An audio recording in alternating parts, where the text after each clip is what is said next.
The line crackled. A small voice cut through. 911? I straightened in my chair, my pen stilled. This is dispatch. What's your emergency? A whimper. Mom's boyfriend, he's hurting me. Please, please save me. Her words stabbed through the static. I swallowed, forced calm into my voice. Sweetheart, I need your name. Can you tell me your name? A pause, then a whisper. She said my daughter's name. My throat closed. My pulse froze. I almost dropped the headset. Where are you? I rasped, barely holding my voice steady. In my bedroom, she cried. He's going to break the door. A crash echoed through the receiver. Her scream, then silence. And I sat there, professional mask splitting, heart tearing apart, realizing the call I'd been trained to handle was from my own child. I filed the call, protocol, forwarded it to local units, listened to my colleagues dispatch cruisers to the address I hadn't given them, because she hadn't told me, because she wasn't supposed to be there. My ex-wife had full custody. Our daughter only visited me twice a month. And the man she lived with, the one she called Mom's boyfriend, was supposed to be safe, a fire marshal, respected, clean record. But the way she screamed, something inside me splintered. When I called my ex, her phone went unanswered.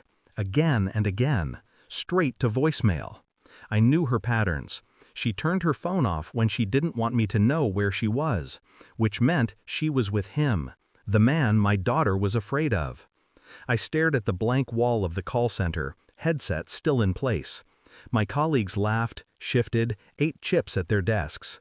And I sat in a vacuum, realizing I didn't know what life my daughter was living when she wasn't here, and worse, what my ex-wife had chosen to hide from me.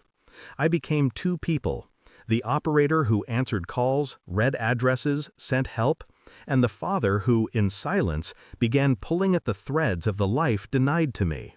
I looked into his records. He was everything on paper a judge wanted to see: stable job, community respect, civic awards. But behind that sheen, rumors, bar fights sealed in old police logs, a prior restraining order quietly dismissed, a trail no one cared to follow. I watched their house.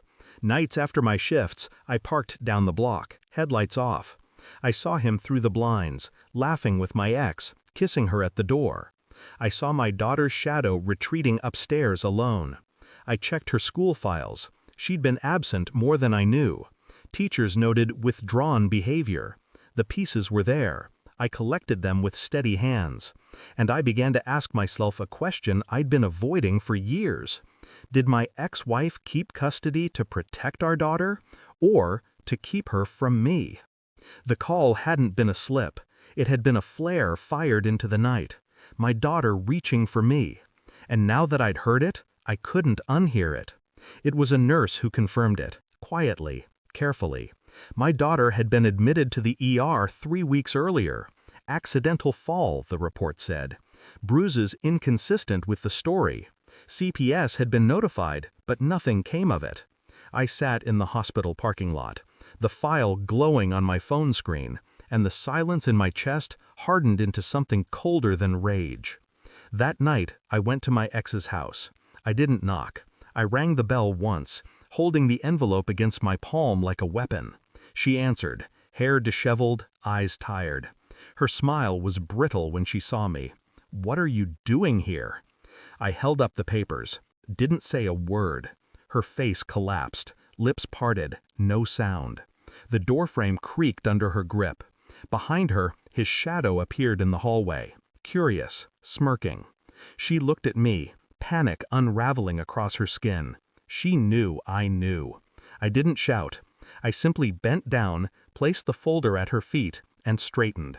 Then I looked at him, the man who thought he was untouchable. "I record every call," I said, voice calm, deliberate. "Every voice is logged, every threat, every scream." His smirk twitched. "I don't need to fight you," I continued. "You've already lost. I just needed the world to hear what I heard." I turned, walked back down the steps.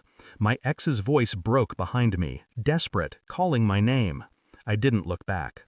The next day, the recording made its way to CPS, to the police, to the judge who once thought I was the lesser parent.